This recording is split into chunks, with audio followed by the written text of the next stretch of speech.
En la noche del 03 de enero de 2026, Estados Unidos intervino en Venezuela.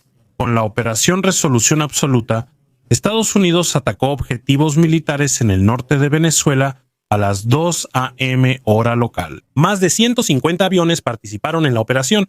Los ataques aéreos impactaron, entre otros, zonas alrededor de la capital, Caracas. Después, el liderazgo venezolano declaró emergencia nacional. El presidente Maduro y su esposa fueron detenidos por fuerzas especiales estadounidenses. Ambos fueron llevados a Nueva York, donde la justicia ahora los acusa, lo que está relacionado, entre otras cosas, con las acusaciones de narcoterrorismo. De esta manera, un conflicto largo se resolvió no solo políticamente, sino también militarmente en muy poco tiempo. Analizaremos qué significa esta acción, cómo y por qué se realizó, y qué mensaje envía a Rusia, China y otros actores.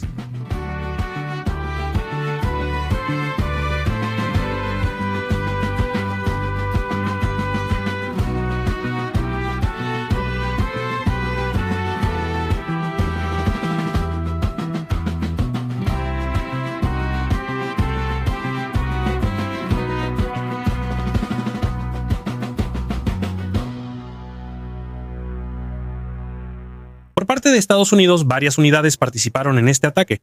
Por parte del Ejército de los Estados Unidos, el 160 Regimiento de Aviación de Operaciones Especiales y las Fuerzas Especiales Delta Force participaron directamente en la misión. Fueron apoyados por fuerzas del Cuerpo de Marines de los Estados Unidos, la Marina de los Estados Unidos y la Fuerza Aérea de los Estados Unidos. Además de las Fuerzas Armadas, también participaron la CIA y la Agencia Antidrogas Administración de Control de Drogas, que estuvieron presentes junto con el equipo de rescate de rehenes del FBI. Vemos un gran despliegue solo para cumplir la misión, y esos eran solo los actores presentes. En segundo plano, varios servicios de inteligencia también participaron en una preparación clave aquí. Hubo dos direcciones principales de ataque por parte de los estadounidenses. Por un lado, desde Estados Unidos, desde donde realizaron ataques aéreos con aviones, y por otro lado, con un buque de asalto anfibio. El United States Ship Iwo Jima lanzó helicópteros de combate y transporte que llevaron fuerzas especiales a Venezuela. Para quienes no lo sepan, el United States Ship Iwo Jima es un buque de asalto anfibio diseñado para ese propósito: desembarcar tropas, vehículos y equipo del mar a tierra. Sirve como una especie de base flotante con una gran cubierta de vuelo, desde donde principalmente se operan helicópteros, pero no aviones, excepto los de despegue vertical. De este modo, puede apoyar operaciones incluso en lugares donde no hay puertos ni infraestructura adecuada, especialmente cerca de la costa. Su ventaja sobre otros buques de guerra radica en su versatilidad. Puede transportar soldados, apoyar operaciones aéreas y servir como centro de mando al mismo tiempo. También desde ahí se pueden lanzar lanchas rápidas, barcos de desembarco y vehículos. Por eso es especialmente adecuada para operaciones de desembarco, misiones navales y operaciones cerca de la costa, y requiere menos tripulación que un portaaviones convencional. Sin embargo, frente a un portaaviones clásico, tiene desventajas claras. No puede operar grandes aviones de combate y su capacidad aérea es menor. Pero su función no es mantener la superioridad aérea permanente sobre grandes áreas, sino brindar apoyo específico a las operaciones terrestres. Complementa a un portaaviones, pero no lo reemplaza. Para esta operación fue suficiente. El ataque inició cerca de las 2 a.m. con la destrucción de instalaciones clave. Y aquí estaba la dirección de vuelo, como dije, con aproximadamente 150 aviones provenientes de la dirección de Estados Unidos, y aquí estaba el barco Iwo Jima, desde donde justamente partieron las fuerzas especiales y también donde se estacionaron y habilitaron todos los helicópteros. Luego volaron un poco más hacia el sur, hacia la ciudad de Caracas. Está justo aquí, cerca de la costa.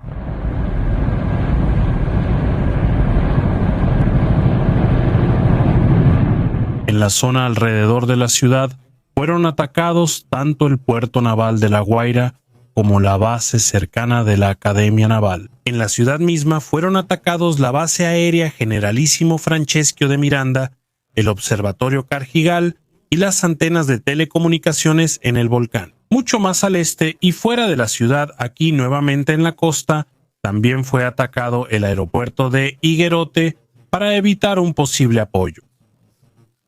Como todos los soldados estadounidenses fueron llevados a la ciudad en helicóptero, para Estados Unidos era extremadamente importante evitar cualquier tipo de combate aéreo a toda costa. Por eso, primero atacaron los aeropuertos. Por otro lado, también era importante permanecer en la zona el menor tiempo posible, hacerlo lo mejor posible y, sobre todo, solo el tiempo estrictamente necesario. Por eso los ataques eran nocturnos.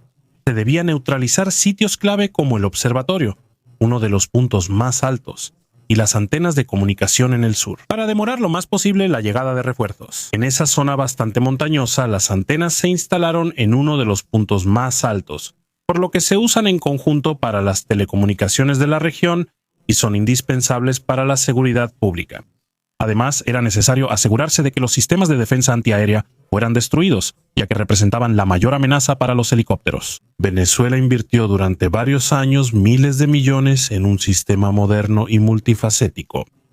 Los sistemas se compraron principalmente a China y Rusia e incluyen radares de largo alcance, misiles antiaéreos de varios alcances, sistemas móviles de corto alcance y miles de lanzacohetes portátiles Manpads. Así nació el sistema de defensa antiaérea más potente de Sudamérica según el papel. Rusia también mencionaba proteger la región de amenazas aéreas occidentales. Venezuela también habló en los medios de un valor incalculable y de capacidades fantásticas. Las expectativas eran por lo tanto bastante altas y aún así, Estados Unidos decidió ingresar con objetos voladores y lo hizo sin sufrir pérdidas. Algunas partes del escudo antiaéreo fueron rodeadas y otras neutralizadas también desde el aire. Hasta hoy sigue sin estar claro cuántos de los sistemas estaban realmente operativos y si todos los aviones pudieron ser detectados antes de la destrucción de las instalaciones. Después de que se neutralizaron los principales peligros, los helicópteros se dirigieron a la zona principal de operaciones, es decir, aquí al centro en Fuerte Tuna. Como se puede ver claramente en el mapa, los helicópteros iniciaron su aproximación desde el sureste.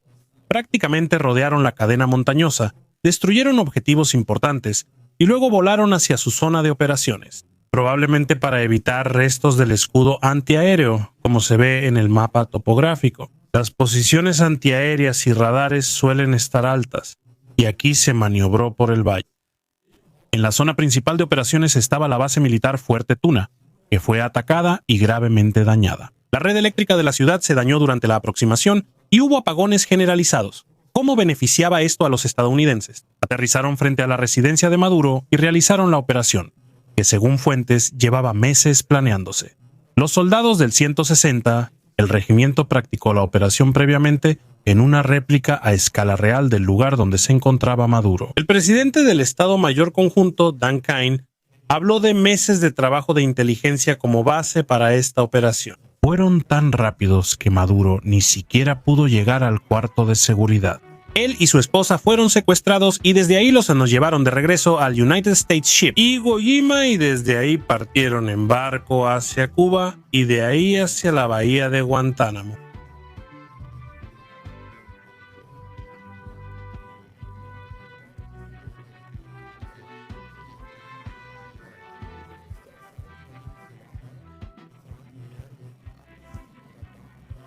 Su esposa fue secuestrada desde ahí Jima y de ahí hacia Guantánamo.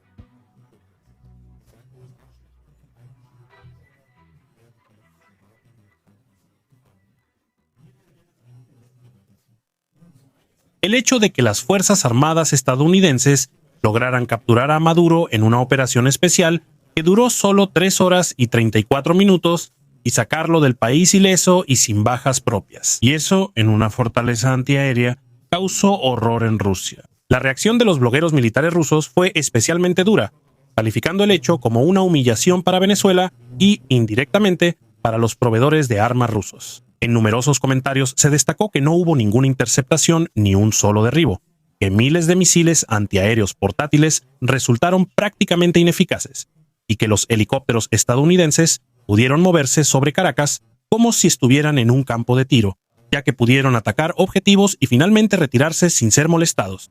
Para muchos, esto fue sospechoso militar y políticamente. El tono en los foros y portales especializados rusos era que el éxito de Estados Unidos tenía menos que ver con la superioridad tecnológica y más con una parálisis total del sistema de defensa venezolano.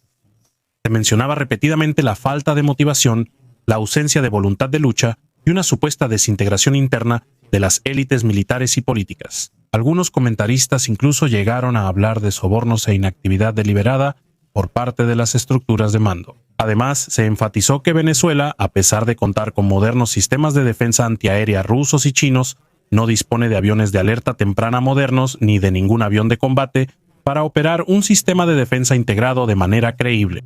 Existen Su-30 MKV rusos, pero tecnológicamente no igualaban a las fuerzas especiales estadounidenses. Entonces, se quiere mostrar en la medida de lo posible que no fueron los sistemas los que fallaron, sino los venezolanos, quienes siempre los usaron de manera incorrecta, demasiado tarde o ni siquiera los usaron, según la versión de los blogueros rusos. Pero hay algo claro: si Estados Unidos tuviera la posibilidad de poner en el poder a un gobierno leal a Washington, entonces de esa manera asegurarían el acceso a muchos sistemas rusos que fueron integrados en el arsenal de las Fuerzas Armadas venezolanas. Prácticamente tendrían acceso a sistemas de defensa antiaérea que Rusia todavía utiliza hoy en la guerra en Ucrania y que forman la columna vertebral de las tropas de defensa antiaérea rusas. Asimismo, esos sistemas también fueron desplegados en Irán, lo cual seguramente sería interesante para Estados Unidos. Los blogueros rusos sienten gran presión para justificar sus acciones. Rusia ha librado una guerra a gran escala durante años, usando recursos y personas, pero avanza poco estratégicamente. Y todo esto comenzó como una operación especial planeada a corto plazo, en la que se quería derrocar al gobierno, como en Venezuela, solo que con la diferencia de que Rusia no logró alcanzar los objetivos políticos ni tomar decisiones rápidas. En su lugar, optaron por una guerra de desgaste con muchas bajas. Y luego esos mismos observadores ven cómo Estados Unidos pudo lograr en pocas horas exactamente lo que Rusia no ha podido lograr a pesar de años de esfuerzo. Un objetivo político claramente definido, implementado de manera precisa, completado y sobre todo realizado rápidamente. Decir que todo es por soborno y descomposición interna parece un autoconsuelo, como si cualquiera pudiera lograrlo solo teniendo dinero. Pero es precisamente aquí donde radica la negación. El soborno no explica un ataque tan sincronizado, ni coordinación y exfiltración sin contratiempos ni bajas. También le preguntaron a Zelensky qué opinaba al respecto y cómo evaluaba la situación, y él dijo: solo cuando hacen algo así con dictadores, Estados Unidos sabe lo que tiene que hacer después. Lo que también se hace evidente es algo que va mucho más allá de Venezuela.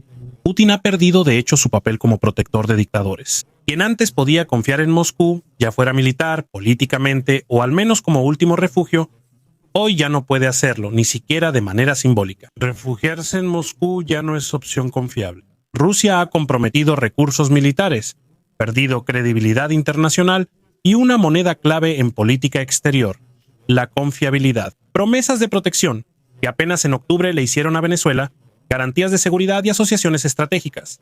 Como dije, en octubre apenas negociaron una asociación estratégica. Todo eso ahora ha vuelto a ser inútil. Si uno observa esta operación con objetividad, queda claro rápidamente: no fue un golpe improvisado, sino un ejemplo perfecto de cómo funciona la lógica militar moderna occidental. Se nota muy claramente la diferencia entre la antigua y lenta forma de pensar y el enfoque preciso de hoy en día. Mientras que otros estados intentaron eliminar el liderazgo político mediante la fuerza, la velocidad y la esperanza de un colapso, con los resultados ya conocidos, aquí se hizo exactamente lo contrario, de manera discreta, enfocada, preparada, en un periodo de tiempo muy limitado y sobre todo muy rápido. Lo decisivo no fue la cantidad de soldados desplegados, sino la combinación de meses de reconocimiento, planificación, liderazgo y apoyo técnico. Pocas fuerzas, pero exactamente en el lugar correcto, en el momento adecuado, con un objetivo claramente definido. Precisamente ahí radica la superioridad de la táctica occidental, no porque las armas occidentales sean superiores o mejores, sino porque forman parte de una doctrina que desde hace décadas apuesta por la integración, la flexibilidad y, sobre todo, por la libertad de decisión en los niveles inferiores. Eso nos lleva al siguiente punto. Los sistemas de armas no son neutrales, se crean para una forma específica de pensar, liderar y combatir. Los sistemas que surgieron de conceptos de origen soviético, incluso si se modernizan, siguen llevando consigo esa lógica. Por eso, adoptar una mentalidad militar distinta es muy difícil. La tecnología se compra, pero no la cultura, formación o tradición de liderazgo, de la noche a la mañana. Pero igual de relevante es la dimensión política detrás. Hace años se observa cómo los estados autoritarios buscan debilitar a las sociedades abiertas desde dentro. No se trata de ideología clásica, sino de desestabilización. Se promueven posturas extremas, aumentan las diferencias y se debilita la confianza en las instituciones. No importa si viene de la derecha, izquierda o disfrazado de moral política, es secundario. Lo interesante es, sobre todo, que esta estrategia a veces se vuelve en contra de su propio autor, quien cree que puede ganar influencia fomentando el caos, tarde o temprano pierde el control sobre esa dinámica. De repente los actores ya no actúan en interés ajeno, sino estrictamente en el propio. Esto genera imprevisibilidad estratégica y, al final, debilidad en vez de influencia. ¿Y ahora qué sigue? Estados Unidos busca un gobierno de transición en Venezuela para juzgar a Maduro por la guerra antidrogas y beneficiarse. Venezuela tiene las mayores reservas de petróleo crudo y está muy cerca de Estados Unidos. De esta manera, pueden importar el oro negro directamente a su país a través de una ruta corta y beneficiarse económica y estratégicamente de esta fuente. Un gobierno proestadounidense sería ideal para eso. En su discurso tras el arresto, Trump mencionaba el petróleo casi en cada frase, pero no la liberación del pueblo venezolano ni la de los europeos. Esto ocurrió principalmente en Medio Oriente y Rusia, porque Estados Unidos puede ahorrar dinero y bajar precios, obligando a los demás a mantenerse al ritmo. Esto en países que dependen solo del petróleo y estaban acostumbrados a precios de 80 a 90 dólares por barril, haciendo sus cálculos con ese precio. Gracias a los suscriptores, miembros de Algo Crew y especialmente a Oberslaughter Dreneke, Roberto Siller, Dietrich Freddy y Meyerhofer. Suscríbanse, den like y comenten. Nos vemos en el próximo video.